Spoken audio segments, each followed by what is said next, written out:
Mitchell Stewart Mustaine was just like any other kid growing up. He liked playing ball because that's what kids do. They go outside and they play ball. And no matter the sport, parents will encourage their kids to participate because sports are good. They teach structure, they teach discipline, they teach you how to play nice with others, how to pick yourself up. But above all, they teach togetherness.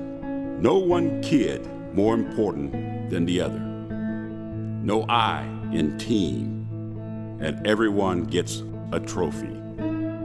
But before long, someone's gonna start to keep score. And that's when things will change.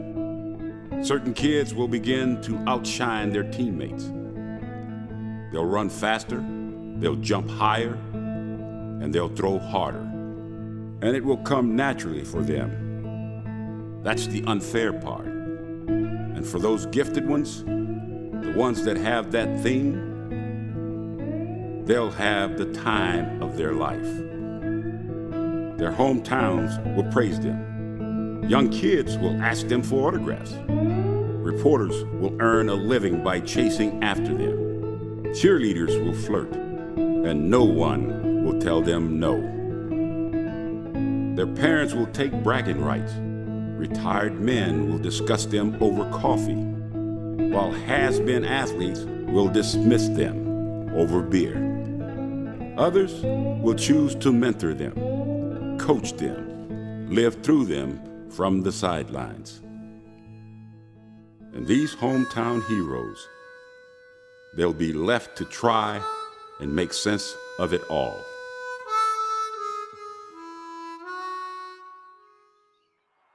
Mitch Mustaine turned out to be one of the lucky ones. He took to football. It came naturally. But to say he was merely a hometown hero would be a waste of time. Because with the help of others, Mitch Mustaine was shaped into one of the most decorated high school football players in America. Whether he asked for it or not. Yeah, I mean, I can certainly look back at my childhood now, growing up, and think that, there was certainly a path from the time I was 4 or 5 years old. I don't really understand the psychology behind it, but, you could look at that and argue that, yeah, I mean, there was certainly a path that was already kind of beaten a little bit.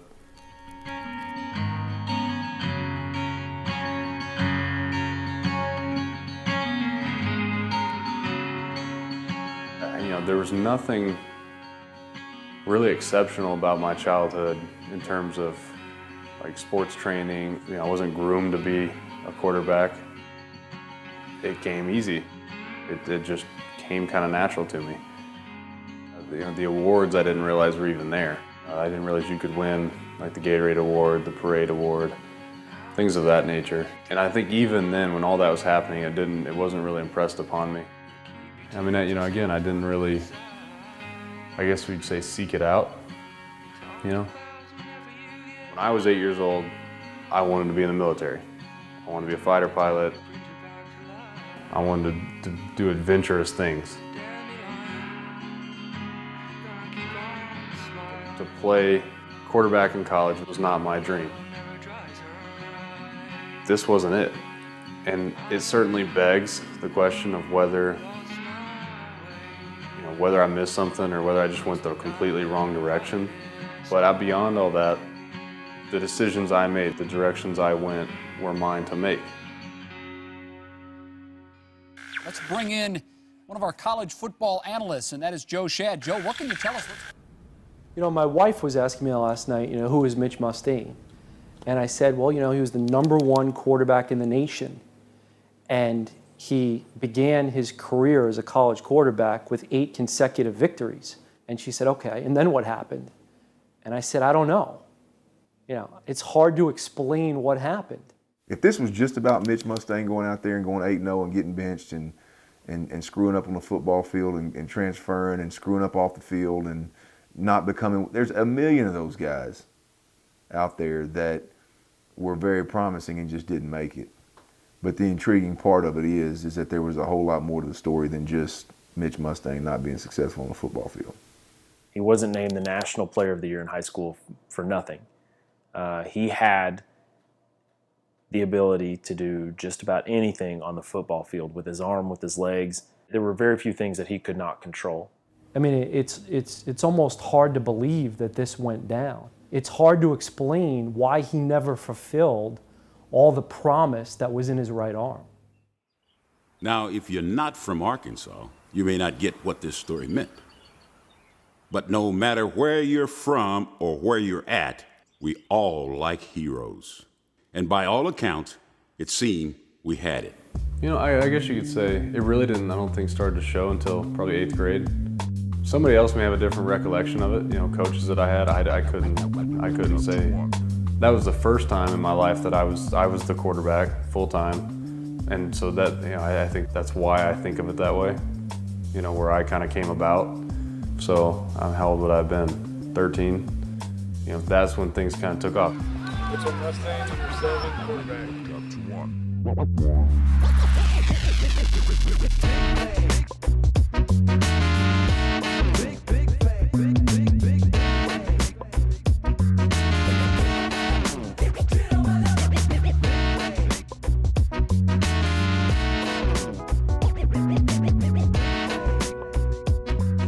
I have a hard time remembering that far back, but certainly, I mean, ever since I can remember, I've enjoyed playing it.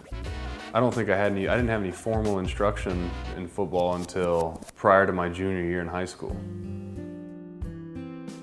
I guess whenever he got his first scholarship offer, it's kind of when I realized he was, you know, there's potential there. They went off to Hoover, Alabama for a 7-on-7 tournament, I guess right before his junior year. Just out of the blue, I was driving back from a 7-on-7 tournament in Hoover, Alabama that we just won, got a phone call. This was long before I had given any thought to playing football in college or even knew if I had the time. I hadn't started a high school game yet.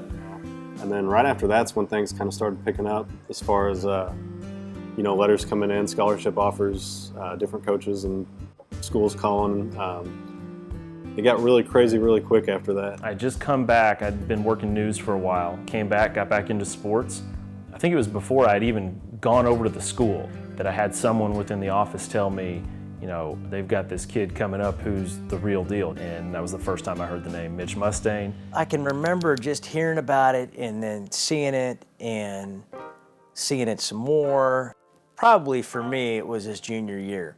I was at KNWA, and when I got the job there, the idea was we were going to own the Razorback coverage. We were going to do a better job than anybody else at covering the Razorbacks. In other words, we weren't going to cover everything. You know, you might have this great high school story over here, but we weren't covering that. Well, here comes this kid in high school that's changing our philosophy. His coach, Gus Malzahn, had arranged for a televised Saturday game. This was the first game of the season, of the 2004 season, and it was going to be on television, and Evangel had this reputation of being kind of a football factory. Here is Evangel, where they're a powerhouse in the state of Louisiana, out of Shreveport, and they're nationally ranked year in and year out. You know, when Evangel Christian comes up from Shreveport, Louisiana to play Springdale,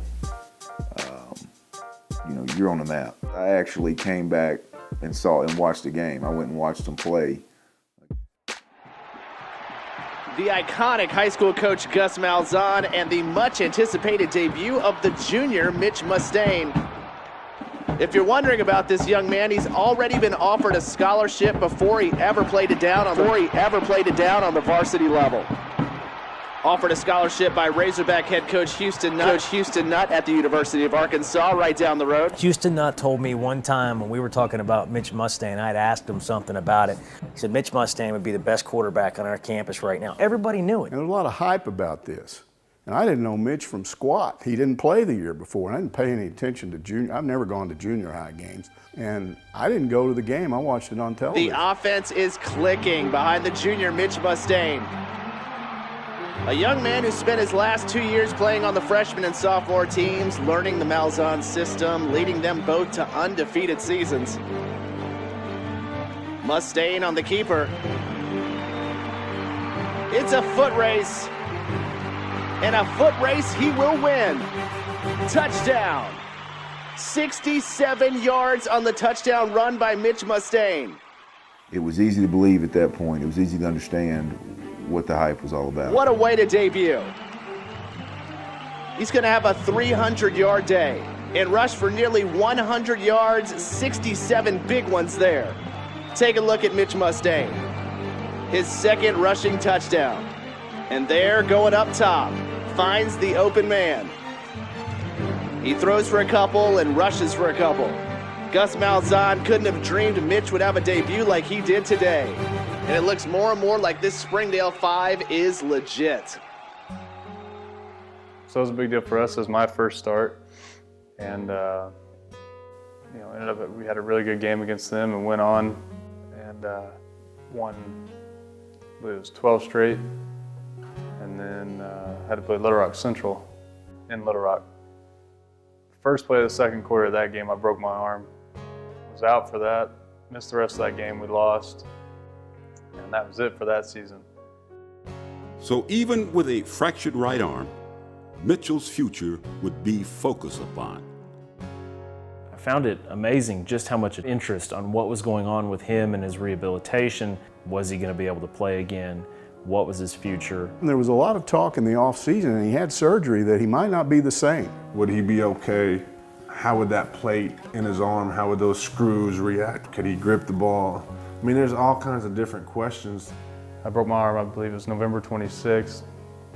Started throwing again in February and was really focused on that for the next couple months. And as we got closer to spring football of that year, I started to realize, there's a lot of interest here. For me, I felt confident that I'd be able to perform, that we'd be an even better team than we were in 04. Really just wanted to get back on the field and prove that. I remember we sent a crew to cover their 7-on-7 tournaments in the summer. Good evening, everyone, and welcome to A Summer with Springdale. Over the next 2 nights, we'll take you inside the Bulldog program and give you an in-depth look at their cross-country 7-on-7 football tour. From Los Angeles to Alabama, all in an effort to show the country just how good they are. It was a really fun experience because that allowed people around the state to see what we were doing and what we're all about, because we were what people wanted to hear. The coaches started to show up. Larry Coker, who was the head coach at Miami, showed up. Mac Brown came up from Texas. Charlie Weiss showed up from Notre Dame. That had never happened around here before. And I think it caused a problem for Houston Nutt. I think he was worried about that. You suddenly got this talent in your backyard. Everybody expects you to get him, but you've got tremendous competition. I mean, it's head coach after head coach coming to Springdale, Arkansas. 9 miles down the road is the University of Arkansas. I can remember Houston Nutt took all of his coaches to a Springdale practice one day because Florida or somebody Oklahoma maybe, was going to have 4 coaches there. So they took their whole staff to make sure they outnumbered Oklahoma's coaching staff in Springdale that day. Offers start coming in, coaches start coming to spring practice and watching summer and all that stuff. And a lot of them off the bat were schools I knew I wasn't interested in, I didn't want to go to. So that was easy to rule out. There were several that I was extremely interested in. That had good programs, were in nice places. I just heard rumors about the kid. Oh, he's got the big head, he's going to Texas. What kind of a kid from Springdale, Arkansas, 9 miles from Razorback Stadium wants to be a Longhorn? He's interested in Notre Dame, he's interested in Michigan, he's gone big time on us. They're not going to get him. And it's his mother too, because his mother doesn't want him to go there. His mother has a crush on Mac Brown. Mac Brown sent his mother flowers on her birthday, and she's just smitten with this guy. And so Mitch is going to go there. Everywhere you went, you heard these rumors. And I was totally shocked when he suddenly called a press conference and announced he was going to Arkansas. I was like, what happened here? I thought he was going anywhere but Arkansas. You had live tie-ins from TV stations across the state watching. You can say equal parts relief and euphoria throughout the state. For him, I think it was a little more relief. I decided to go to the University of Arkansas, be ready.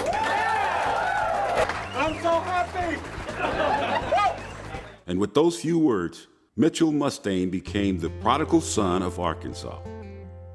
I grew up here listening to Arkansas football on the radio, to Paul Eels. What's not to love about it? You grow up in the state. It's the only school in the state. You know, it doesn't matter what school you go to, you follow the Razorbacks, and you have Arkansas stickers. It's, you know, it's odd for that. You know, you go to California, you have SC stickers and UCLA fans and all that, and they're divided. And you go to Alabama and they're divided, and you go to Mississippi and they're divided. Everywhere has big-time programs where the fan base is divided. Arkansas isn't like that. That's a selling point. That's a selling point that every coach that's ever coached at the university is when you come here, you're the Dallas Cowboys. You know, there's nobody else in the state. Unless you're from here, unless you spend a lot of time here, you don't really understand it. So committed to Arkansas, and that was that. It was very much a celebrated day that this one of the top quarterbacks in the country was going to stay home and play for his hometown team. I just wanted to get it out of the way, get it done, and get back on the field, and really, more than anything, test myself again. You know, I broke my arm the last play I'd ever played in. You know, we come in, we go down to Shreveport. We beat them the year before. I think they had a little bit of hurt pride, and we were supposed to be undefeated. You know, we were supposed to be that team that was one for the ages at that point. And so it was just like the year before. It was, you know, 90 some odd degrees, 100 degrees, whatever it was, really hot on the turf. And you know, the game was no letdown.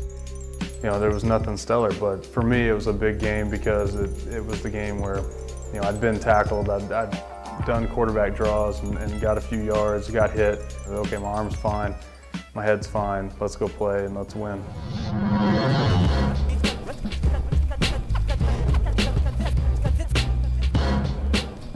So I remember probably the most distinct thing was just how the numbers kept piling up.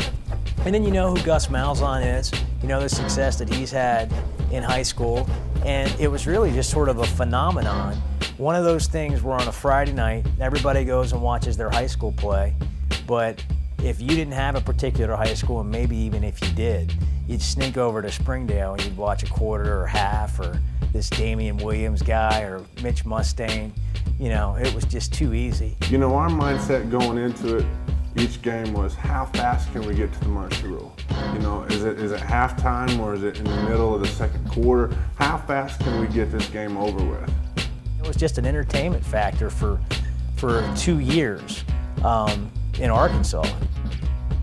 Wasn't hard to believe, man. I mean, he obviously did some real special things in high school. It was fun to watch. Friday nights were where we wanted to be, and that was our fun. I mean, it was fun being that good. What are you going to remember most about this year? My teammates, really. Years from now, I probably won't remember the score, but I'll remember them. You're exactly right. That's Mitch Mustain. We'll be back with a final word right after this. So while most of his classmates were busy being teenagers, playing video games and such, Mitchell and his teammates were the video game.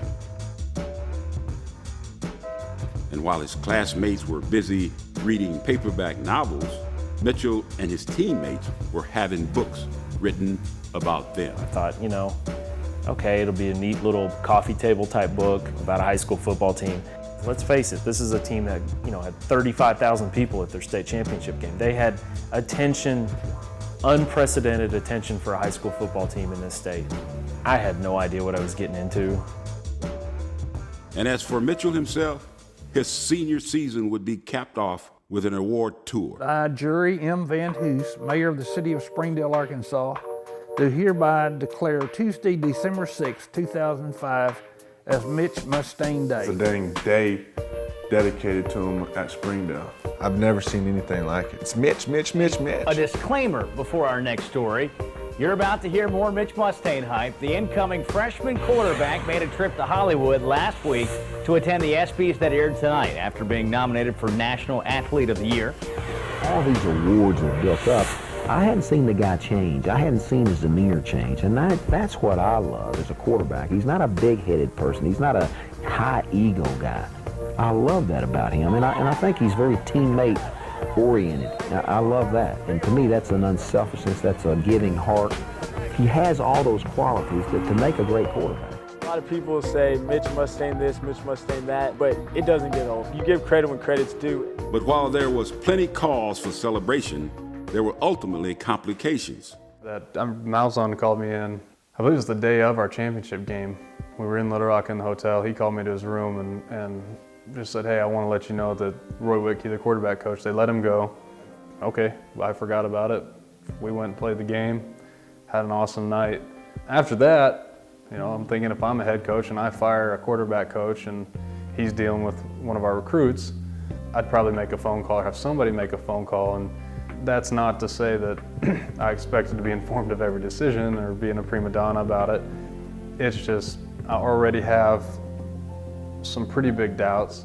Nobody bothered to ask Mitch, and suddenly Roy Whitkey is fired. Well, is it any wonder this kid decommitted? Nobody had talked to him. Nobody had asked him. Mitchell had first committed to play for the Razorbacks because his heart told him to do so. But his gut was now telling him to look at his options.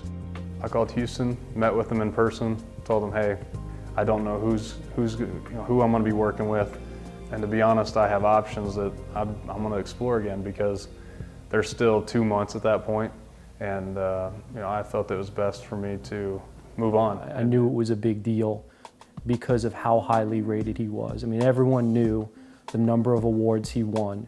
Everyone knew what the expectations were.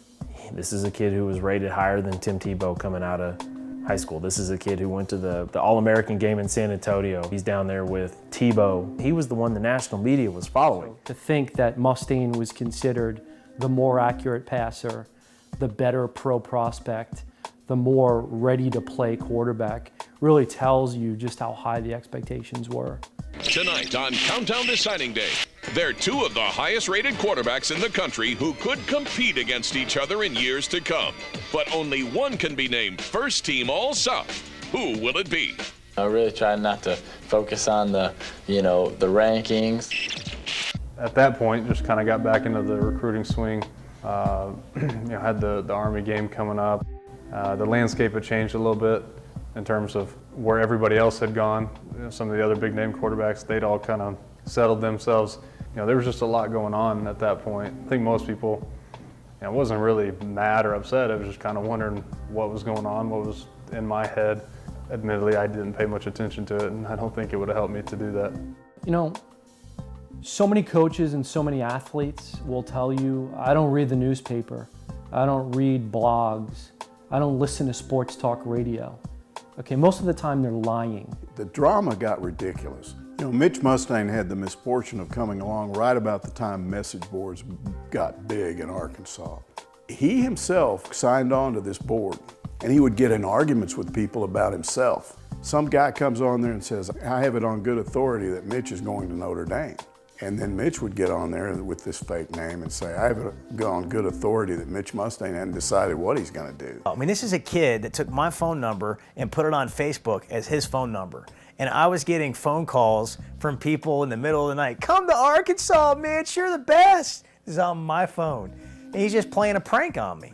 What's this kid doing? But that's Mitchell, okay? I mean, that's just Mitch. And there were all these rumors flying about, what's he going to do? He's now mad at Arkansas. This kid's crazy. And we just decided to see if he would come on our radio show and try to talk about some of these things. He did a marvelous job of doing this 2-hour interview and not giving us any hint about where he was going to go to school. But while he was doing this, I noticed there was a little 3x5 card, and it had an Arkansas schedule on it, schedule of games for that year. And he took one of these 3x5 cards and he began folding this card and folding it and folding it and folding it.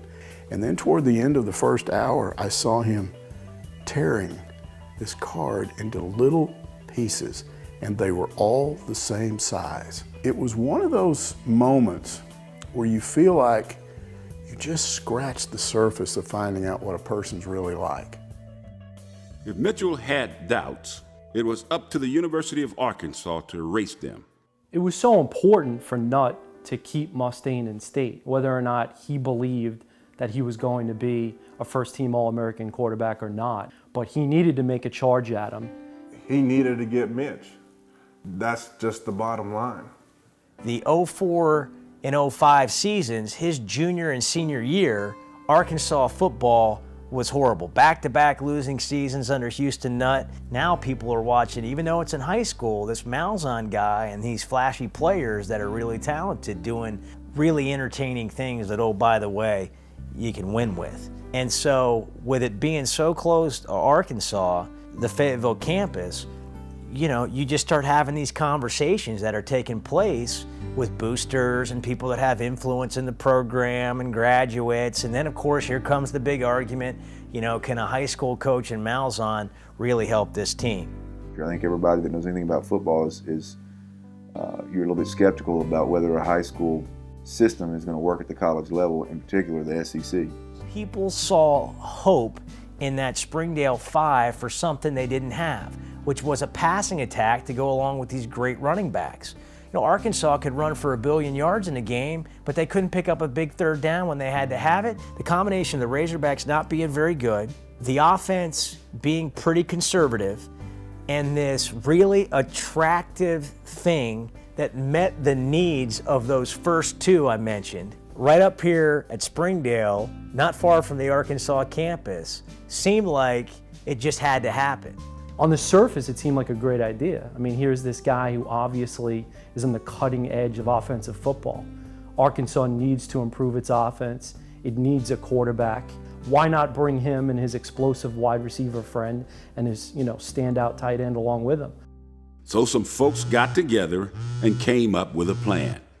It seemed like the right thing to do. So I remember answering the phone and I said, "Yes, sir, what's going on?" He said, "Well, I just want to let you know I took the offensive coordinator job at the University of Arkansas." Some boosters got together, decided, hey, we'll bring Gus Malzahn in. Houston's a great head coach, but he's a bad play caller. We'll solve this one problem by bringing this tremendous play caller in with his great offense, and we'll get all these players. Well, I mean, there was great pressure on Houston to, you know, who made Malzahn happen? Was it a booster? Was it Lindsey? I don't know. I don't know if there's anybody that cares more about the Razorbacks than Jim Lindsey. Jim Lindsey started Arkansas, played in the NFL, came back to Arkansas. I mean, he has really started from the ground up and built an empire. Jim Lindsey is also a pretty humble guy that has given a lot of money to the University of Arkansas, played for Frank Broyles, and there's a tightness, a friendship there that was probably tested in this whole time. Because right on the other side is one of Jim Lindsey's best friends, Gary George, who is at the heart of Springdale, you know, and they have a poultry company, and there was a interesting triangle between Springdale's Gary George, Jim Lindsey right in the middle, and Frank Broyles and the Arkansas Razorbacks. And I'm sure that there were a lot of really interesting conversations. I know just enough to know that there were many conversations. So when you have this intimate of a situation, it becomes really personal. And what followed was a pretty much real-life example of that classic line from Cool Hand Luke, what we have is a failure to communicate. Nobody communicated. The thing is, there's a lot of speculation about exactly what happened, who told what to whom. Someone within the athletic department, higher up than Houston, made it clear that he had to hire Gus Malzahn and to offer him whatever it took. They needed to get Gus, and they needed to get Mitch, and they needed to get Damian, and they had to get these Springdale kids to come. Knowing what I know, it sure was hard to believe that it wasn't a bad marriage from the get-go. The contrasting styles were an indicator from the word go. Everybody that knows Houston Nutt, he's a run-first guy, ball possession, play good defense, and everybody that knows Malzahn knows he's a spread them out, sling around the field and score 50. You relate that to the kind of the way that it happened. I think all those kids were going elsewhere. You know, here I am, I'm committed to Florida, Damon's committed to Florida. What does Florida do? They throw it all over the field. Bartley's committed to Notre Dame. Mitch wanted to go to Notre Dame, and he was going to go with Bartley. What did Notre Dame do? They threw it all over the field. So why would we want to come to an offense where they hand the ball off 50 times a game? Will Arkansas become something other than a run-first team if they have a quarterback like Mitch Mustain? Yeah, once Malzahn got on board and that whole deal picked up, there was the speculation following the end of our senior year. But like I said, I'd made my decision, hey, I'm going to move on, go and go look at my options again. You guys figure it out and we'll talk when you do. And there was a period of about 2 or 3 weeks right after that happened when it wasn't clear that Gus was going to be able to bring him. And then most of us were going, what happens next? You hired this guy in part to bring this quarterback here.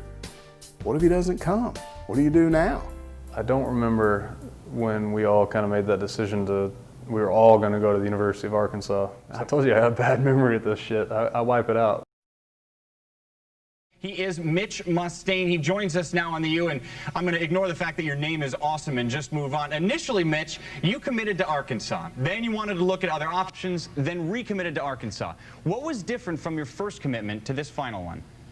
Well, the first time I committed, they had as their offensive coordinator Roy Wickey, who is now at Arizona State. He got fired. I decided to open it up at that time, look around a little bit, and really make sure I made the right decision. And you know, they made some hires there at Arkansas, and you know, put together a staff that I felt really comfortable with Gus Malzahn and Alex Wood coming in. Well, for those who don't know, Gus Malzahn is your high school coach over at Springdale. He was named Arkansas's offensive coordinator. How important was that to your decision? You know, that was a key factor as far as being comfortable, but it wasn't the deciding factor like most people thought it would be. An iconic high school football coach who had never coached in college before was landing a prominent position. And I thought it was no coincidence that the best player in the country, who he coached in high school, and all his friends were lining up to join the Razorbacks party. The #1 quarterbacking recruit in the nation, Mitch Mustain. Thanks so much for your time, and good luck over at Arkansas. Thanks for having me, guys. He's staying in state. He's staying with many of his teammates. He's staying with his high school coach. Well, Houston, that best recruit might have been the high school coach. All of a sudden, you get the quarterback, and then you get 3 other players. There should be no apologies for the fact that it was a package deal. The NCAA didn't consider it to be a violation, so why should they? I think admittedly it was a bit strange for all of us. You know, the philosophies are completely different. Seeing what I'd seen of Houston and his guys and the way they operated. We're preparing together, and it's just been good, been a great fit. Seeing those two philosophies come together, it was kind of like maybe like Obama hiring President Bush to be his advisor. It just doesn't really fit.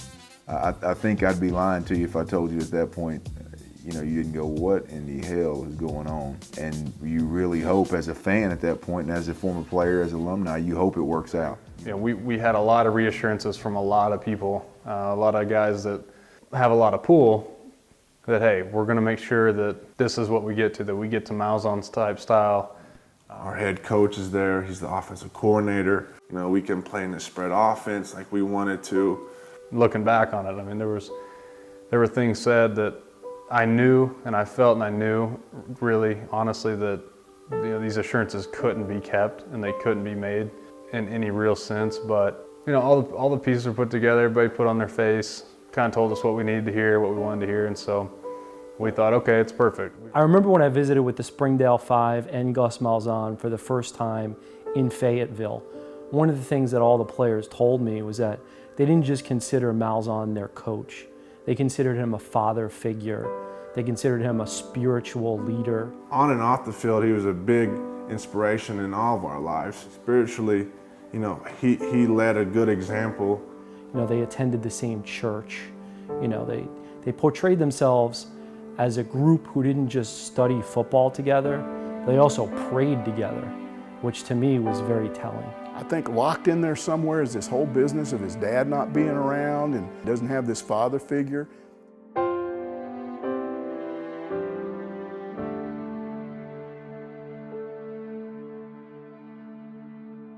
You know, Coach Malzahn was a father figure to us. So yeah, I think Mitch put a lot of trust into him. You know, someone he could take advice from and, you know, see what he needed to do, see what would be best for him.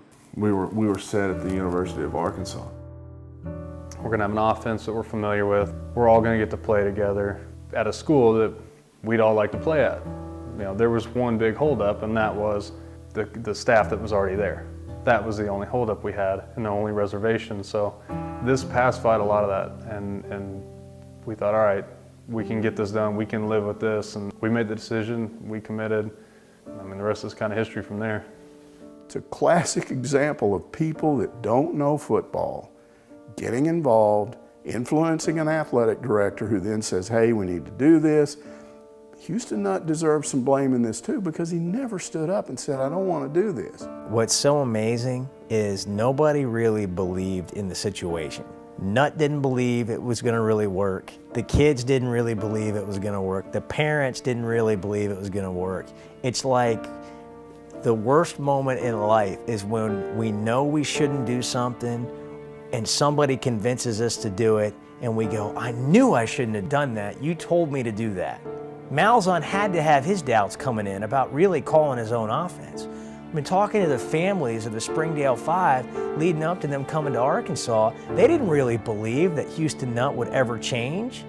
And Nutt didn't really ever want to change, but he had to.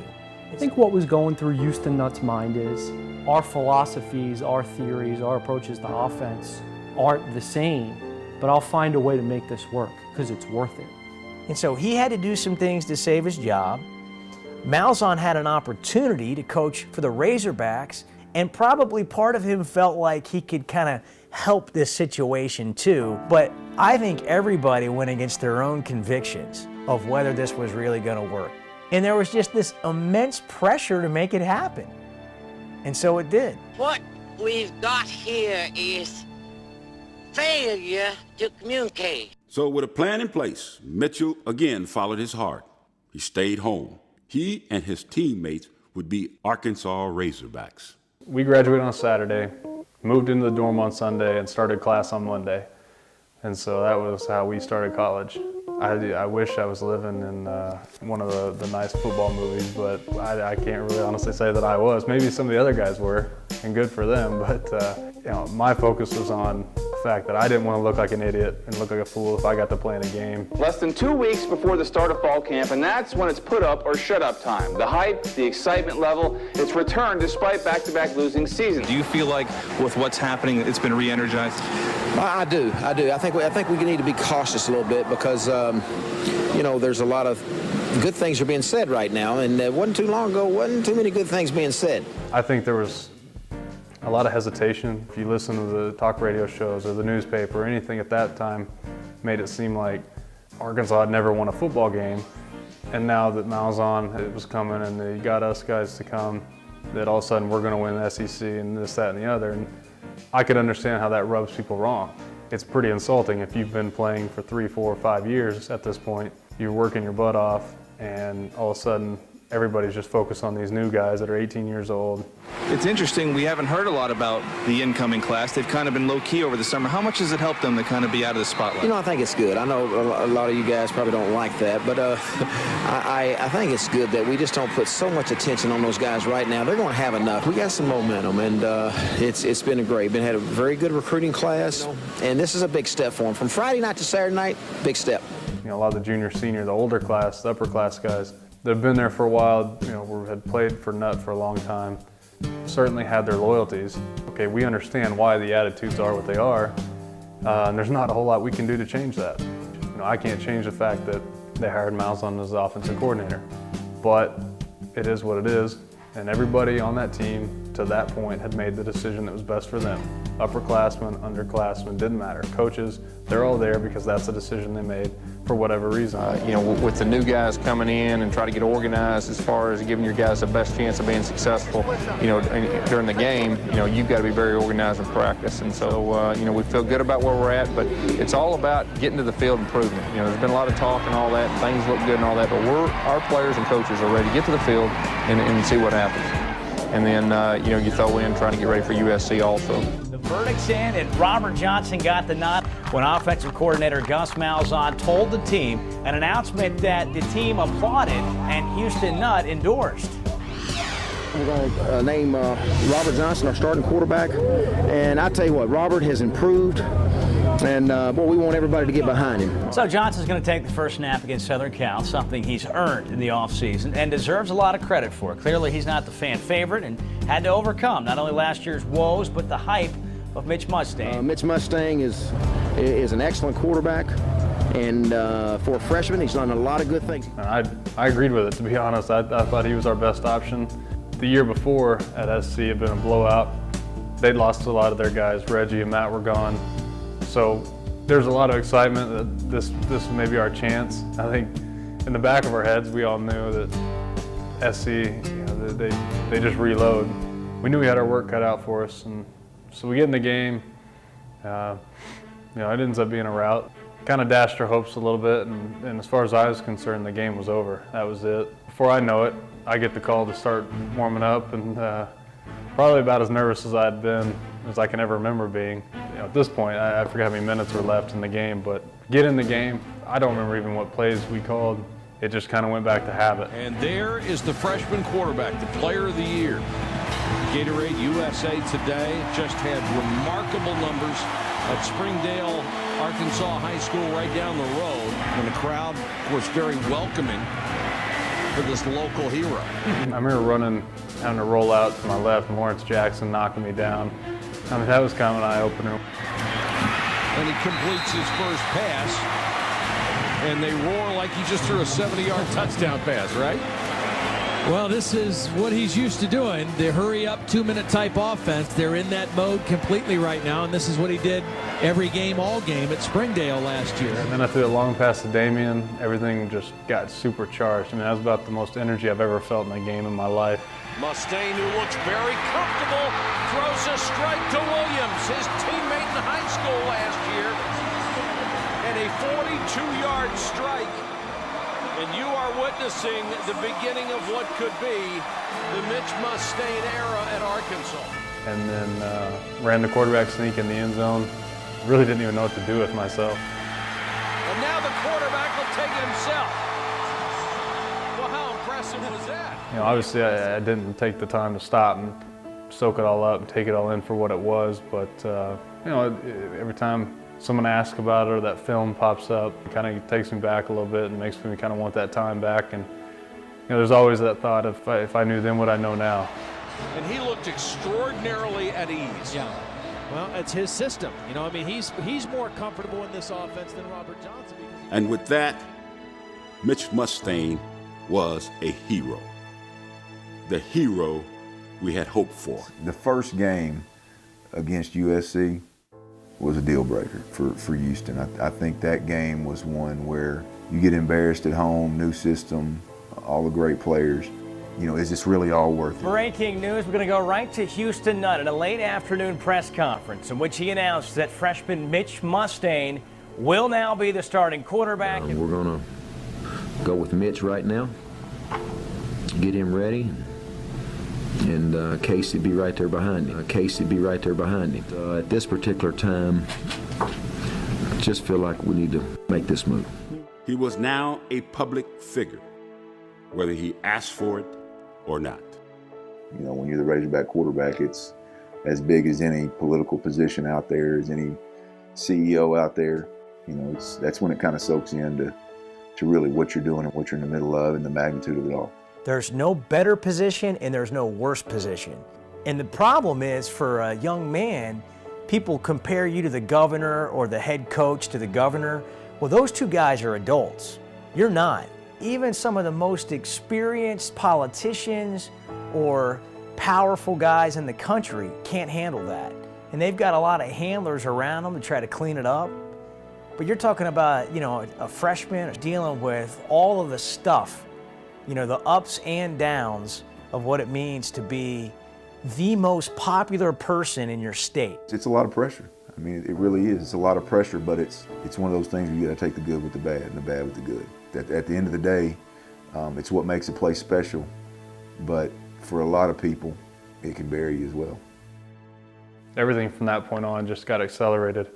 I really didn't expect to get the start the next week. It's one thing to go in for 2 drives against USC and score a touchdown. That's fine. From that point on, it just became a blur, and week after week went by, and really just trying to keep my head above the water. From that point on, it was just a mess.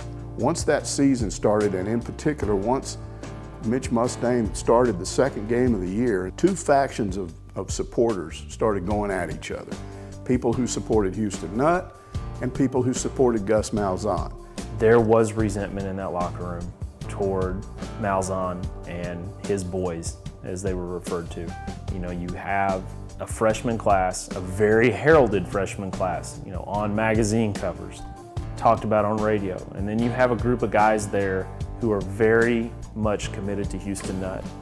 A very talented group of guys, okay? I mean, we're talking about Darren McFadden, Felix Jones, guys who went on to play in the NFL. I mean, you had a really talented team. There was resentment there.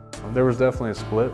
The tension was real. I mean, you could feel it, and I don't think it really manifested itself till later on in the season. We saw some glimpses of what Mustang can do. I'm thinking of the Vanderbilt game. In Nashville, he kind of pumps the safety off, throws it over the top. Pretty sure it was to Monk. I mean, you gotta understand that we hadn't seen anything like that. And so anything Mitch did in terms of throwing the football well was a big deal to Razorback fans. There was just a gap from Clint Sterner's success as a quarterback to the year Mitch Mustang got here. After Clint had left, there wasn't a quarterback that had come through that had shown that he could own a game. So for most of Houston Nutt's tenure, it was a combination of quarterbacks not being very good or supremely gifted athletically like Matt Jones. Matt Jones certainly did his part, but he did it in the way that you would expect a freak athlete to do. And I don't have those talents. So when Mustang got here, it was finally back to a quarterback that could throw the football. That's how people felt. Mustaine over the middle, touchdown Arkansas. Ben Cleveland, who he connected with throughout his high school career. They will go home next week to meet the Crimson Tide.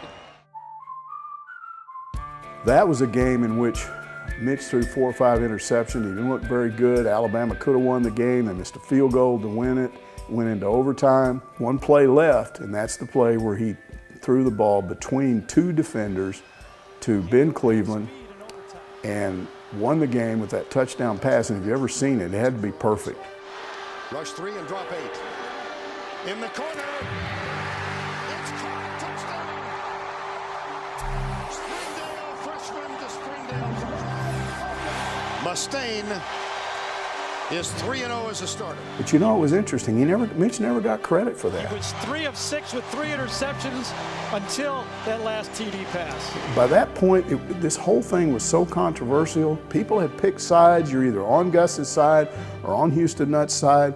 You either like Mitch Mustaine or you don't like him. And if you don't like him, he didn't win that game with that pass. It didn't happen.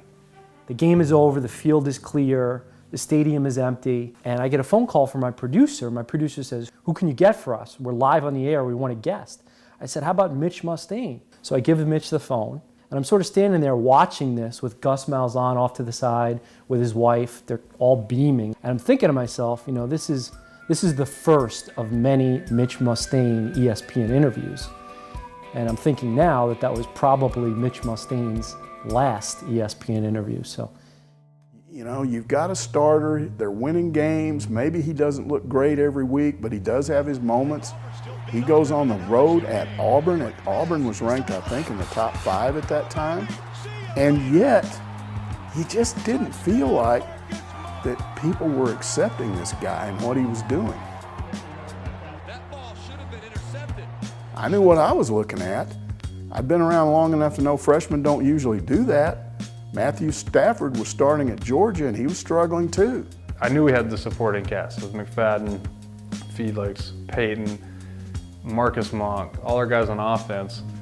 I knew that I had enough talent around me to really prop me up and help me in that aspect. But personally, it was a real struggle. I think at the end of the day, it's a pretty good talent around him. And the further the year went on, I think the better Mitch got. But now we're getting more into Gus's offense. We're getting further and further away from what Coach Nutt believes in as the year goes on. From a Mitch Mustaine development standpoint, I just don't think he ever got a chance to develop. The biggest problem that Mitch had in his development, or any quarterback under Houston Nutt at the University of Arkansas, was the lack of reps they got throwing the football in practice. I can remember going to Los Angeles and watching Arkansas and Southern Cal in warm-ups, and how many reps that Matt Leinart and those guys got before the game in 7-on-7 passing drills were more than Arkansas had in practice all week. Here it was like, well, let's save your arm, which is fantastic if you're 50 years old. It's going to be more difficult when you don't have as many reps. You have to have somebody that's there to develop you and say, okay, here's where you're making mistakes. And all of that based around a core philosophy of here's what we do, here's how we do it. And within that, you can develop your quarterbacks. And so his development, I just didn't think it was given a chance. From the outside, I mean, I think we take it for granted because we were on the inside of it and we saw kind of what was going on. From the outside, it was, okay, Gus is here now and it's his offense. He's the coordinator, so obviously whatever we're doing is his stuff. Constantly as we win, it's, okay, well, you know, we're winning because we're running Gus's deal. And Gus's deal is great, and it's doing this, and look what it's doing. Look at the numbers it's putting up. Look who it's beating. We beat Auburn at Auburn when they were ranked number 2. And Houston Nutt always talked about not caring who got the credit. He would teach that. But it seemed like there always had to be a score on who gets the credit. You know, we're not entirely running Gus's stuff. Some of this is the old stuff. Why are we not getting the credit for it? And it's unfortunate because I think Houston Nutt's a pretty good guy, but when you're in a position where you feel like you're being devalued, well, what's not going to do? Defensive. This is a high school coach, and maybe I'm kind of tired of hearing about how smart he is, because sometimes people forget that Houston Nutt was an offensive mind himself. Coach Nutt had great assistant coaches. That's where he thrived, was when he had assistant coaches around him, not guys that were coming up that were going to go and move on and be head coaches. I think it was probably obvious from the get-go that Gus was going to end up being a big-time coordinator and potentially a head coach, and maybe that was a little threatening, I don't know.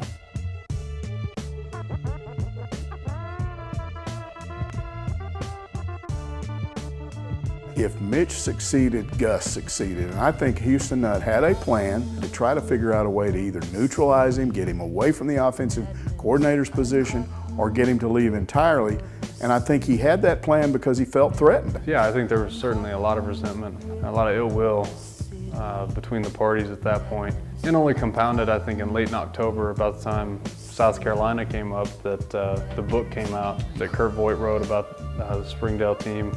Comments that I had made, comments I don't regret, comments I think were spot on. He called him a dork.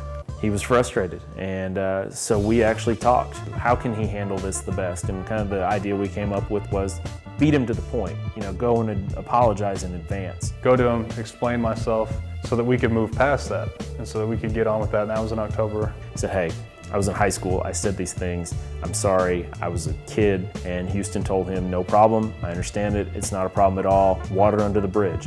The first time Houston was asked about it on camera, a moment when he could have ended everything. He could have just said, Mitch came to me 2 weeks ago and apologized, and it doesn't matter, it's water under the bridge. He didn't. It's easy to see, guys, why the 2 weeks there prior to South Carolina, why there's a little bit of digression. He had a lot on him. It's a book.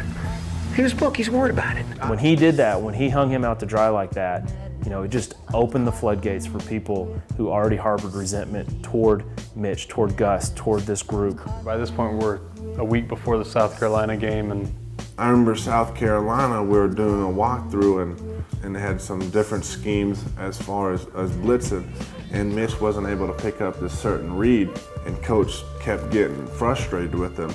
And next thing I know, he says, Casey, come here. I need you to pick up this check right here. Do you know this check? Yes, sir, I do. And Casey comes back a little bit later. I said, what did Coach Nutt say? It was the Thursday before the South Carolina game. Ben caught me. I remember we were in the stairwell. He stopped me and said, hey, Casey told me that Coach Nutt approached him at practice, said, hey, the first mistake he makes, first pick he throws, you're going in. Even if it would have never got back to Mitch, there's not a more difficult thing to do than to play the quarterback position when you know there's doubt in the guy that's making the decision of whether you play or not. At that point, it was you know, damned if I do, damned if I don't. I mean, the fact of the matter is, at some point I was going to throw another interception. At some point I was going to make a mistake. I'm a firm believer in, once you decide to go with a guy, I'm going to do everything in my power to allow that guy to play his best. And in my opinion, that's not doing that. They can neutralize some of that size. Williams, Fish, and Crawford in as 3 wide receivers. And Mustaine to throw. And it's intercepted. Picked off by Captain Munnerlyn. Well, Mitch Mustaine, not the start that he wanted. He did not play very well last week against Louisiana Monroe. Threw 3 interceptions. We get in there, the game starts, and I don't remember the play. I just remember just to the left, and I threw it, picked off. I get yanked, Casey goes in, and I remember standing on the sideline and Ben coming over. And I said, hey, I told you, one of those kind of deals. He said, yeah, you're right. After he benched me, that's fine. I understand it. I'm not playing stellar, and Casey played fine after that. He did a good job. That all makes perfect sense to me. The problem was that nobody said a word to me about it. And I'm not talking about encouragement, about keep your head up. I don't care about that. I care about let's fix the problem. There's obviously something that is bothering you enough that warranted pulling me. Well, not a word was said to me. Not by Houston, not by Gus, not by anybody. It literally seemed, it was like nothing ever happened. It was like I'd never stepped foot in the building. When Mitch threw that pass and he walked off the field, you could just tell that this was going to be a big deal. Here's Mitch, you know, he's 8-0, a true freshman. You live and die with some of the things, but not Coach Nutt. He didn't like the shine of Mitch stealing the show from everybody. When you've got a freshman quarterback playing, there's going to be mistakes made. There's going to be interceptions thrown. There's going to be checks missed. And that's part of it. But instead of saying he's a freshman, he's growing from each one of them, we say that's our weakness. We need to replace it. And I think that was a direct result of everything going on off the field, not what was going on the field. It seemed as though Houston Nutt was looking for a reason to bench Mitch Mustaine. But to me, when your quarterback is winning games, he deserved the opportunity to continue to play. It didn't make much sense that Mustaine really never got back in the game after he was taken out. That was the bizarre part. I had an SEC coach ask me that offseason, why didn't Houston stick with Mitch Mustaine, a prominent SEC coach? And I said, I'm not sure. And the coach said, well, I asked Houston before the game when we were talking, and he didn't really get an answer. So while an 8-0 winning streak should have been celebrated, the state became divided. The locker room became divided. It really was. I mean, it was like people were attributing his success because Gus came and because we came. You know, he's certainly happy with the success overall, but not with how it was happening. And I think that really irked at him. And I mean, it's understandable. If you know, people are saying, see, I mean, all you had to do was bring someone else in beside yourself, and this is what happens. And yeah, I mean, you'd really have to swallow your pride and take it for what it's worth, and then learn what you can. And I think the great ones can do that. Here we are again with a team that's having some success and probably could have won the LSU game or could have played for the national championship if they had a passing attack. There was the Houston Nutt camp, and there was the Gus Malzahn, Mitch Mustaine camp. Do you feel misled in any way from being hired and things that were told to you being hired to today? No, you know, I'm sitting here and I'm an offensive coordinator for University of Arkansas. I've got it's a dream job for me. It's a dream job for me, and I'm just trying to do everything in my power to help us win. To an extent, you can't blame Houston Nutt for doing what he felt he had to do to win games. I mean, when you have Darren McFadden, Peyton Hillis, and Felix Jones, you need to run the football successfully. But I do believe that if they allowed Gus to run some more of what he wanted to do, I mean, who knows, maybe they would have won the SEC that year. They did win 10 games, but everybody remembers they lost their last 3. LSU, the SEC championship game, and the bowl game. For our locker room to be so divided and for us to win so many games, that really tells you how talented our team was. If these two men had ever sat down and talked to each other, I think they'd have won the national championship that year. I do. Because they won all those games with this totally dysfunctional thing going on. They had a quarterback that felt like his coach didn't like him. He felt like he didn't belong on the team. He had teammates calling him out.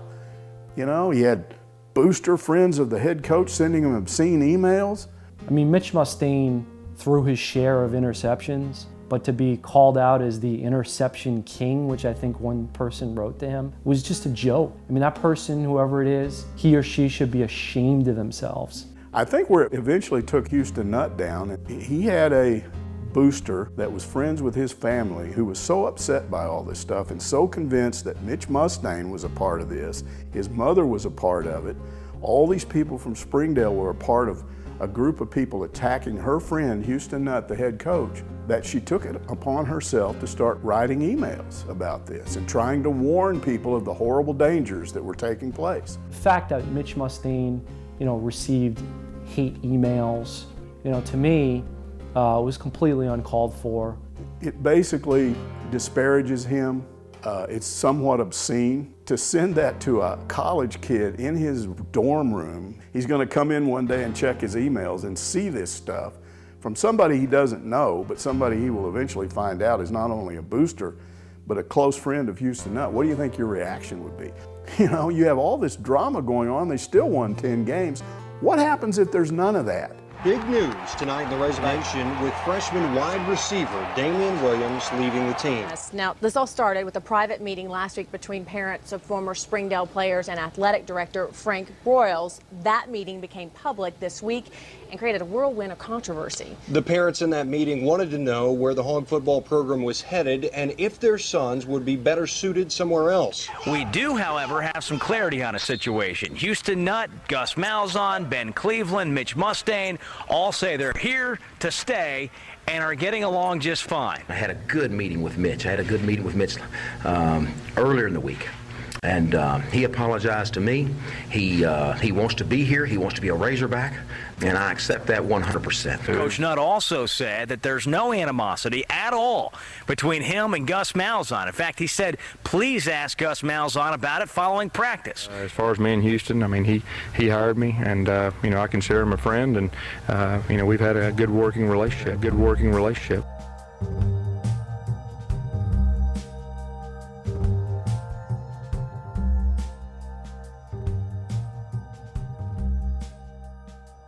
I know people love SEC football, and I know people in the state of Arkansas are passionate about their football, but some of the things that went down are just illogical and would be hard to explain to almost anybody in any other state.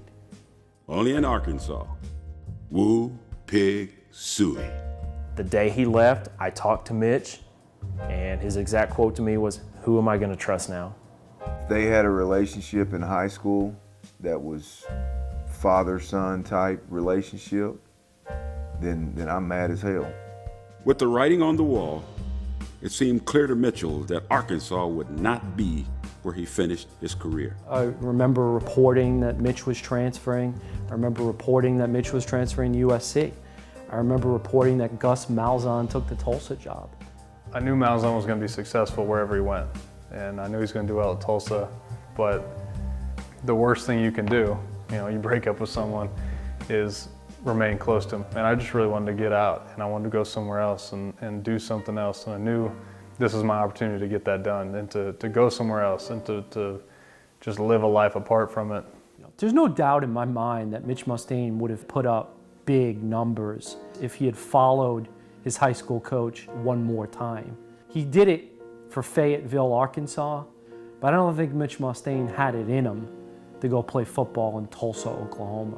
I knew that I'd have to get away from Arkansas and not be close enough to where I could drive back and forth on the weekends or on a bye week or something like that. Well, it just seemed like to me that it was a chance for him to start over, and it was also a chance to go to the biggest brand in college football at the time. I think the problem for him was he went to the wrong system. There was definitely a part of Mitch Mustain that wanted to show that he could be successful running an offense that wasn't the Gus Malzahn offense. And I think also Mitch wanted to show that, he had potential as a pro quarterback, as a pro-style quarterback.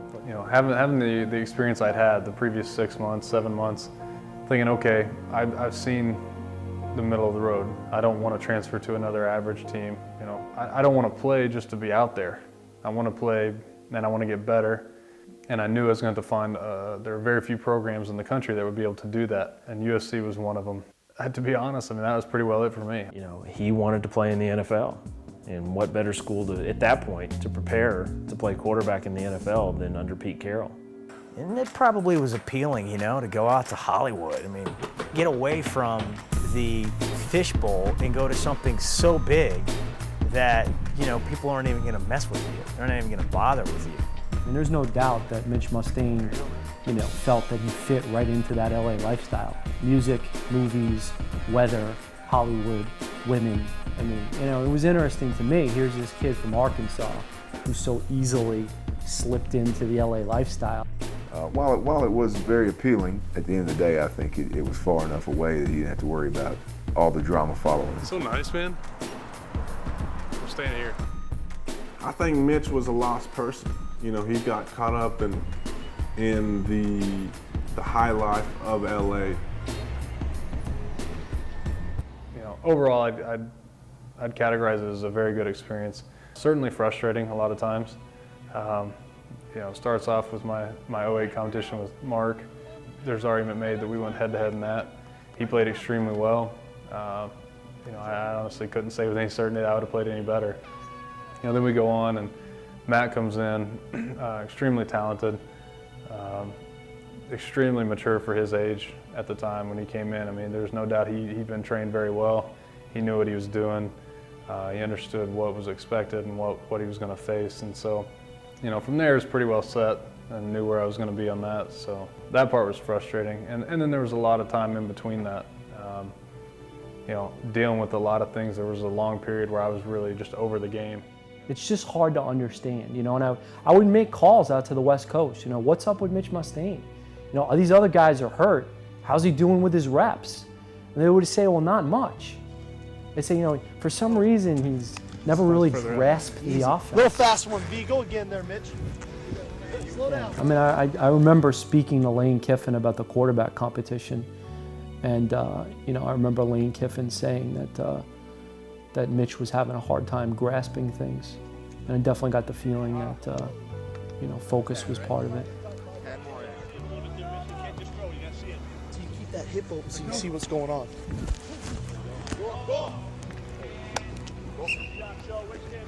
Go, Mitch. Go again. Our bump. Trade left bump. The way NFL teams scout colleges now, there's no question that even with limited repetitions, you would have a chance to at least get a workout for an NFL team. But, you know, people say, oh, look at Tom Brady. You know, Tom Brady at least had some video footage. There's hardly any video footage of Mitch Mustaine from USC. So, you know, to think that he was going to follow in the Matt Castle model, you know, to me, you know, really wasn't very realistic. Part of the USC thing was, you know what, I can go out there and I can do what Brady did. I can be a 7th round pick based on potential, or I can do what Castle's doing and not be drafted, you know, not play at all. I also think when Mitch got out there was a personality trait that got accentuated out there, but it was a problem here too. Talking to his coaches and from USC coaches was that, you know, his temperament really didn't mesh with Pete Carroll, who was real big on the rah-rah, and he wanted a very vocal leader. He's not outgoing. He's not the life of the party. He doesn't buddy around with his teammates. He's got a really offbeat personality. He likes a lot of things that guys his age aren't typically interested in. He's interested in military history. He likes to read spy novels. Are you talking about blogs or message boards? My favorite one is one called Neptunus Lex. Really fucking awesome writer. Foreign policy or domestic policy or whatever. And so, and I just don't think he related to a lot of his teammates. You know, Mitch Mustaine is not a type A personality. You know, you can overcome that as a quarterback, but it is a little bit of a challenge. I mean, I'm really quiet. You know, it takes a while to warm up. How now, brown cow? How now? And so I think that in a sport where everything is, you know, first impressions, a lot of it's how you come off and how you bounce around. You know, people love that. The media eats it up. I mean, to be honest, I just don't have that. You know, either you have it and those guys believe in you and they buy into you and listen to you and you know, look in your eyes every time you're in the huddle and believe and trust what they're looking into, or they don't. I think it hurt him in that one start that he got against Notre Dame. I saw that game, and I'm not saying guys intentionally sabotaged him. I just don't think they were into it. You know, there was a touchdown pass dropped at the end of that game that would have won it. Going deep, out there and open and dropped by Ronald Johnson. There's the one you were talking about, Todd. They had it. That's all Mitch Mustaine can do. Harrison Smith falls down. This is a touchdown to take the lead. And Ronald Johnson just forgets one thing. The ball. Yeah. Oh, man. And that has to be the 5th dropped ball on a well-thrown pass by Mitch Mustaine tonight. One of the USC seniors knows that that could have been his moment. It was the opportunity that Mitch had been waiting for. Certainly, it could have changed the way Mitch remembers USC, and it certainly might have had an effect on the way USC fans remember Mitch. I thought the offense was doing really well. Running backs were running hard. Our receivers were ready to go. Felt great and felt like we were going to have a good night. Now, I have a tendency to believe that part of the reason he stayed out in California is because he kind of got caught up in the LA lifestyle and kind of, you know, LA is cool and the girls are cool and, you know, I'm loving my life, and if I don't play football, that's okay. We're going to ask Mitch Mustaine for an interview here. As you see, he's being very generous and giving out his autograph to a lot of the youth that have been here, invited here to the practice today. I mean, there's a certain prestige that comes with being a USC quarterback, whether you're playing or not. You know, I wonder, you know, it would be interesting to really dig deep in terms of the regret, you know. What didn't he do that he could have? What didn't he do that he should have?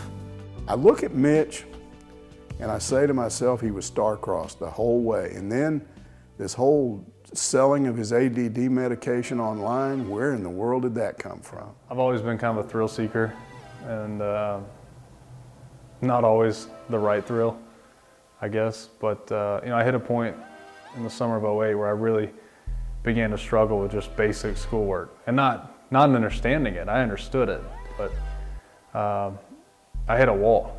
Did a bunch of tests, diagnosed ADHD. No kidding. I mean, I think anybody that knows me, including myself, could have told you that off the bat.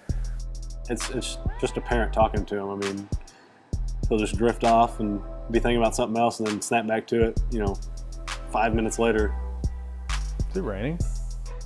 We don't understand, and I'm not a doctor and I'm not in the medical field, but there's a lot of people that I'm close to that have ADD, and it's unbelievable how it can ruin a life, how it can change a life, how it can make somebody that has so much going for them move right over here just long enough to screw something up. Got on the medication for it, and you know, it did a lot of good for me in terms of kind of putting me back in a zone where I could focus again, learning the playbook and understanding the playbook, understanding our game plan for the week. You know, I can come in on Monday and go through our install on Monday and just have it down, just boom. You know, being on Adderall and having that help was a huge benefit to me in terms of on the football field and even in the classroom. Once my body really got balanced with it and I began to understand, it'll numb the pain, but it also hurts a lot of parts, and I ache real bad on them. But get to the Adderall, and I'm really starting to understand the negative aspect of it, and I don't like it. And talking to one of my doctors, I decided I can live without this. This is not something I want to be on my whole life. Quit cold turkey, and I mean, we didn't even taper it off. I just quit. It was one of the hardest weeks of my life. I mean, you feel awful. You're down the whole time. Anyway, came back and have a whole bunch of extra medication. You know, they pull a pretty fair market price, and I thought, hey, why not? It's a thrill. And so, put it up for sale, and you know, went from there. I got arrested for it. You know, it never really surprises me when any athlete is caught up in a scandal involving drugs. Certainly, I was very surprised when I heard Mitch Mustaine and drugs. You know, from all accounts, he was a clean kid. I talked to his brother about it one day, and he said, "You just have to know Mitch." He thought it was funny. He said he got a kick out of it. He thought, hey, there'll be some guy on there thinking he's getting some heavy-duty prescription narcotics here, and it's just ADD medication. February of 2011, I guess, and you know, I had some missed calls on my phone. For some reason, I went ahead and checked the voicemail, and it was the, I guess the Los Angeles County Sheriff's Department. And you know, right when I got that phone call, I knew what was going on. You know what really kind of irritates me is I got arrested. I didn't get to ride in the back of an LAPD squad car. It was in the back of like a Saturn. What? Because it was their undercover. How'd you get to ride in the Crown Vic, man? Dudes are wearing t-shirts and blue jeans and driving a Saturn. Fucked up. To me, it was kind of sad to think, sort of in a Ryan Leaf way. Here's a guy who seemed to have the potential to do almost anything with a football, and now here he is. I'm just fucking chilling. Van Nuys. You know what's crazy though is I legit slept as well as I'd ever slept in jail. Like I just was like, fuck it, I'm gonna take a nap. I slept like a baby. Guilty as shit. And thank God I was wearing a sweater too. It was cold in there. They don't fuck around.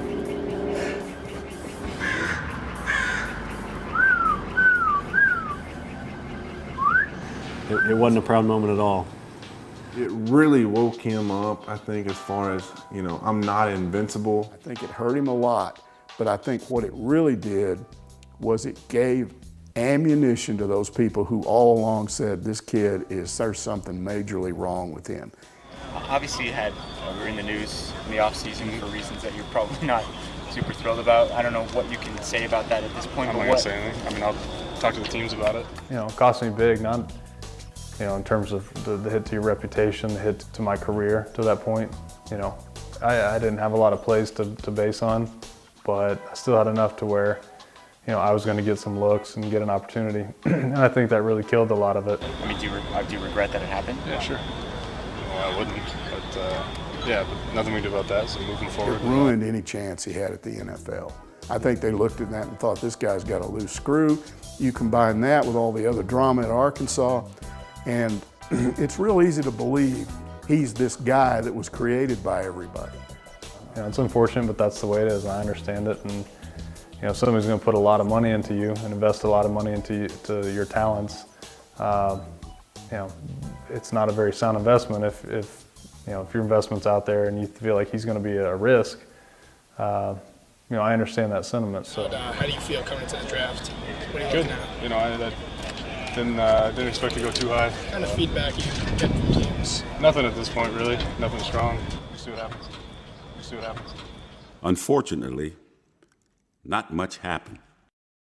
And for the first time, Mitch was left without a ball field or teammate to throw to.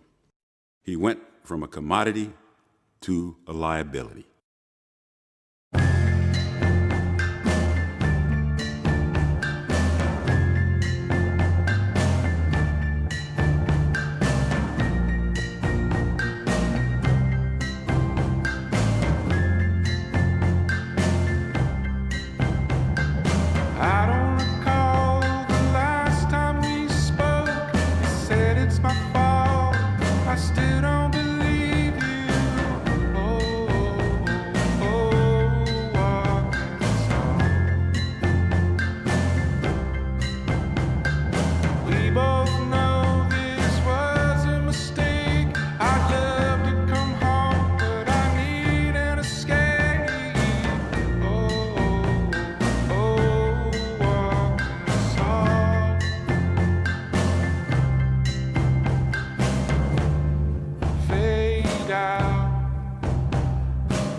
The prodigal son returned home, but this time there was no fanfare. Mitch Mustang Day was not celebrated that December. Tim Tebow, another miracle comeback. In 2006, there was no bigger name in the natural state than Mitch Mustang. 6 years ago, Mitch Mustang was a shoo-in to become a Razorback legend. And when he wasn't chosen in last April's NFL draft, Mustang moved back to Northwest Arkansas. He took a job working at a Bentonville car dealership to pay the bills. I imagine it's a little bit sensational to show that I work at a car dealership now, or probably want to show the long fall or whatever it is they want to portray it as, which is fine. I mean, it'd be pretty easy to make it a, that long fall from Greece type deal. And I mean, I've got other things going. People want to talk all the shit they want. If they want to sit down and take the time to really reflect on how much that means to them, that's fine with me. Many of those who once praised Mitchell have since turned on him, and they're entitled to their opinion. But when fans take on a sense of entitlement, that's when lines get crossed. What happens on my radio show every Monday after a game? Joe's got his opinion, Billy Bob's got his, Frank in Beeville has his. I mean, just everybody's got something to say. I want to say my piece, and I'm going to tell it to you right now, but I don't care. Screw that guy. I named my dog Mitch. He left and shot it. He's definitely a mama's boy, and he is always, I think, looking for his mom to protect him. High school PTA shit isn't gonna cut it. He's pretty, tall, sexy. Mitch bailed on us. Mitch ran away. True athletes don't do that. They find a way to make themselves better. He's selling cars now, I heard. Are you kidding me? Look, I'm not the guy who thinks it's right to say, well, he's just a kid, he's just 18, because there are certain levels of expectations that come with being in the public eye. But, the level of criticism, at a certain point, it's buffoonish. I mean, it's comical. I understand both sides of the coin. You certainly have the criticism of, you get your school paid for, this, that, and the other. You'll argue to a degree you do choose it. I did choose to pursue that avenue, and I did choose to go that route. So I guess it's a tacit acceptance of the notoriety of everything that comes with it. With the blogs, these people really, I question whether they should have a voice sometimes. What is it that makes you so self-important? Why do you feel that your opinion carries all that weight? Okay, the other day was a perfect example. The restaurant we went to, for all intents and purposes, the waitress was terrible. You have the smell of sewage drifting from the bathroom. It was, the food was good, but everything else was just a bad experience. And part of my mind was like, should I write a review? I don't understand that. And the sad thing is that it is going to influence somebody. The faceless comments, you don't have to really know what you're talking about, where you don't really have to do any research. He's just the easy target. It's funny because, and I don't even know if I should talk about this, but I will. We talk about Mark Sanchez. I mean, I can't even tell you how much I dislike the guy. And most everybody that knows him feels much the same way. But I shit you not, when I read comments about him, it really kind of irks me because I've been there. I've been the one that those same fuckers have been commenting about, and it pisses me off.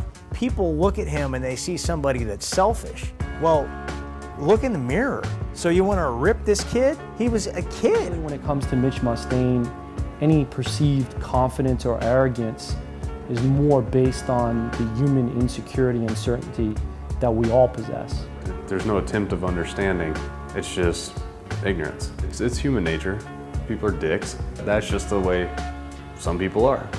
They're going to try to hurt. They're going to try to be damaging. And once I accepted that, it took me a while. But once you come to that realization, it becomes a lot easier. The idea that people hate Mitch Mustain is a pathetic commentary on who we are as people, not on him. They loved Mitch Mustain when he took the field, getting crushed by USC in that first game. They chanted for Mitch, but they were quick to boo him when he threw in a critical interception. I don't pull the sympathy card. I've made my decisions, and I've never said anything negative in an interview.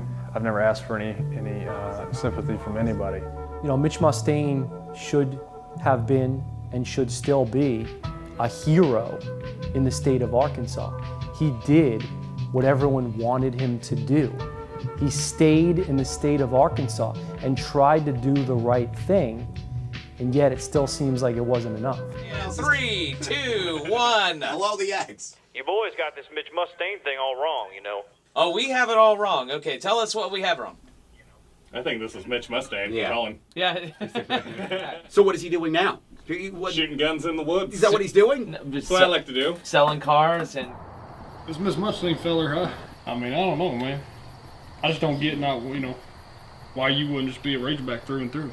I'll play for the devil if I could be a hog. I don't care. It wouldn't bother me none. Wear that uniform, run through the A.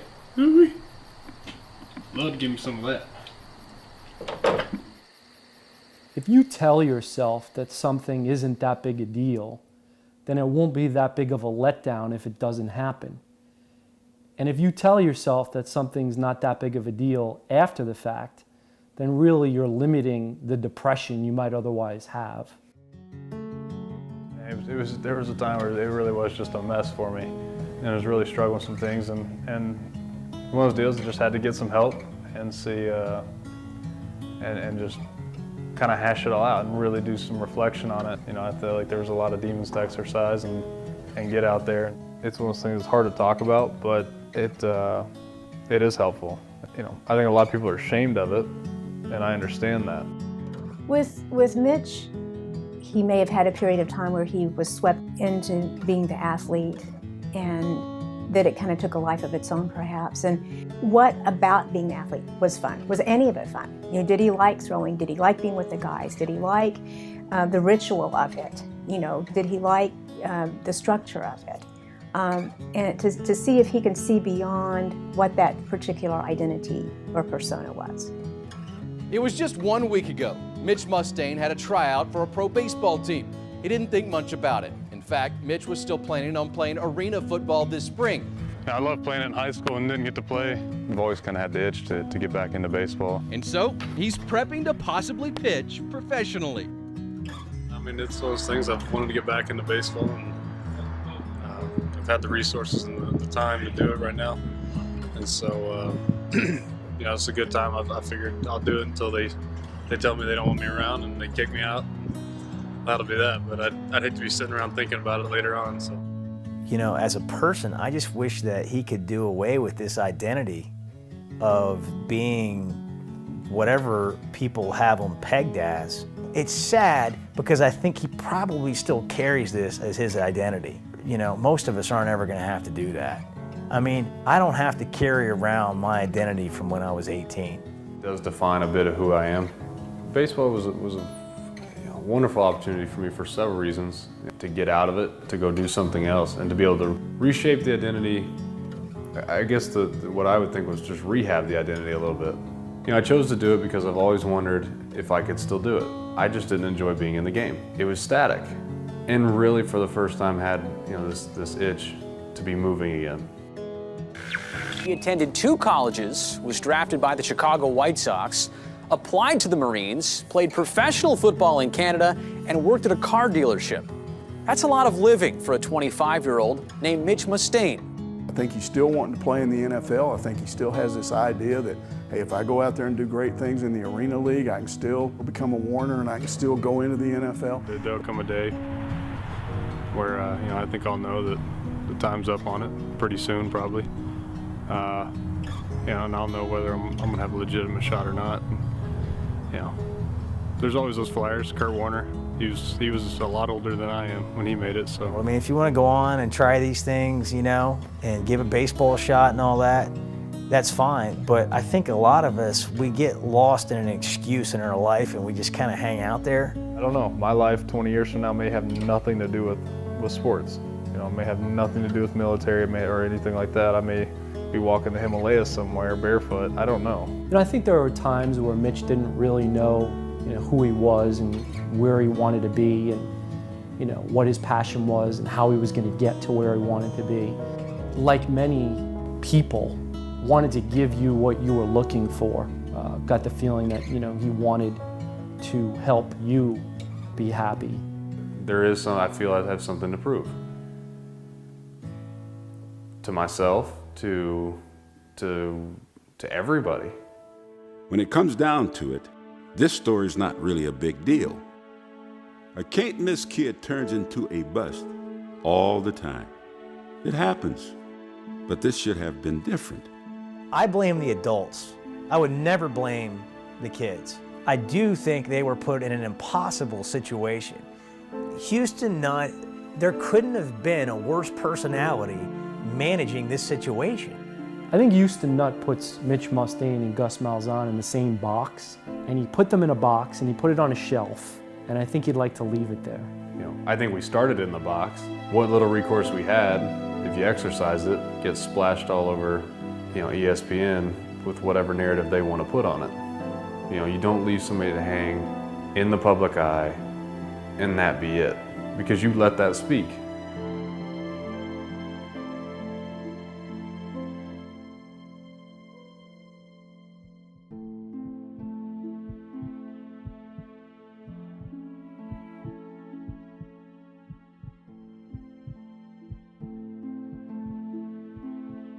Gus Malzahn has done things throughout his coaching career that make you shake your head. It's common practice for coaches to take other jobs and not tell the players they've recruited. So it doesn't really stun me that Gus did what he felt he needed to do for him and his family. Gus puts control freaks to shame. What some people would consider an inner circle, Gus has less than that. I'd like to think that he did hold our best interest, but I mean, I don't know.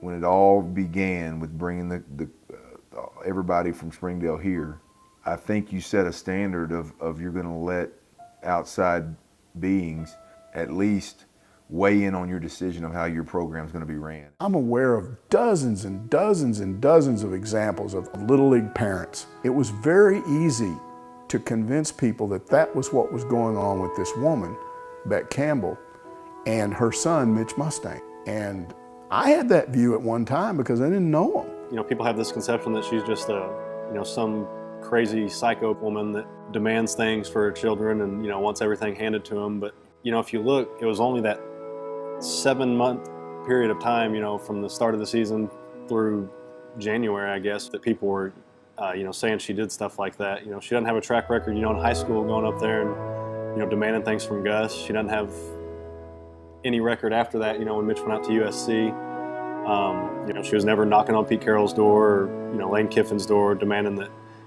Mitch go in more. He played one game out there. It's always the simplest excuse, that people want the simplest reason for something. They want to be able to have the easiest definition, the easy way out. Oh, that person's crazy.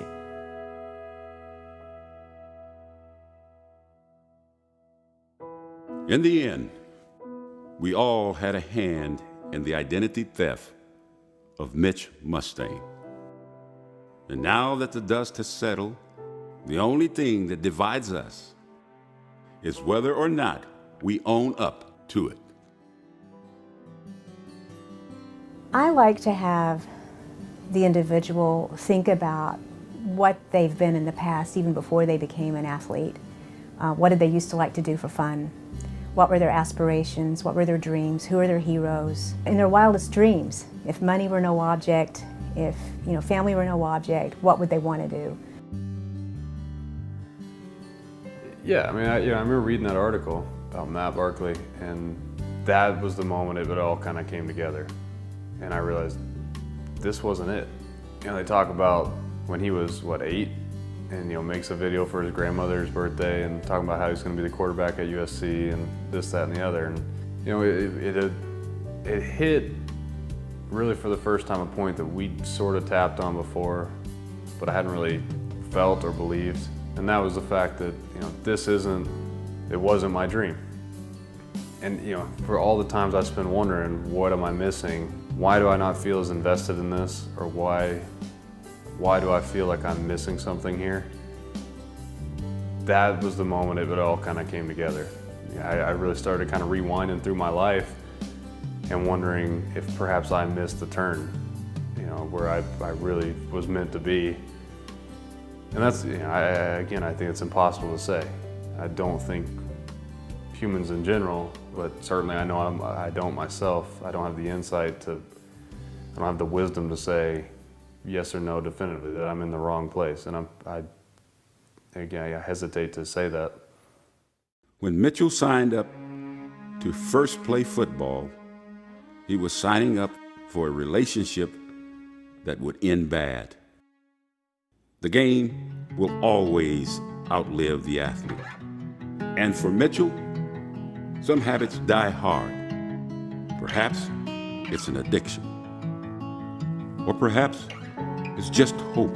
Long before the end,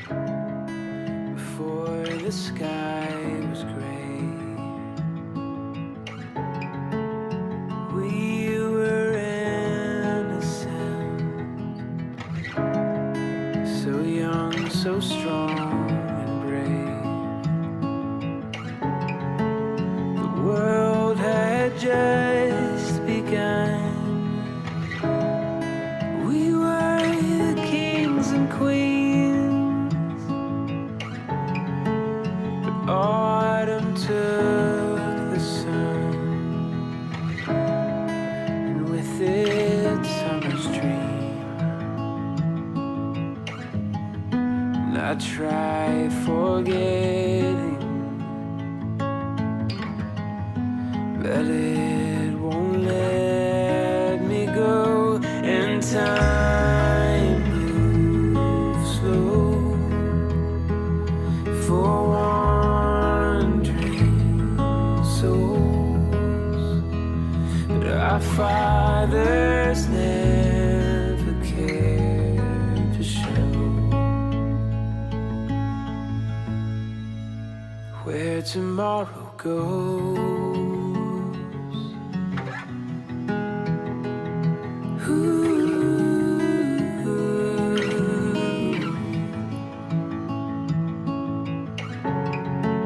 I don't know where it went, the dream I thought was mine, but quickly days were spent on someone else's life. And now this stranger song is all that I can hear, a distant melody, still waiting all these years. And I tried forgetting, but it won't let me go. And time moves slow for wandering souls, that our fathers never cared to show where tomorrow goes.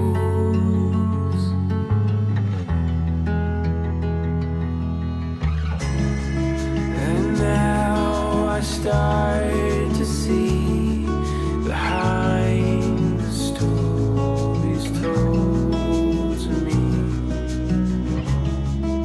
that all my father's sins his father gave to him. And time moves slow for wandering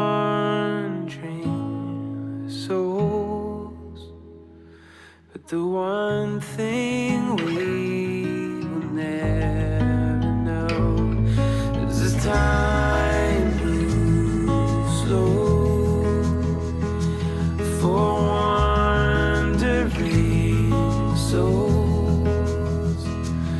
Our fathers never cared to show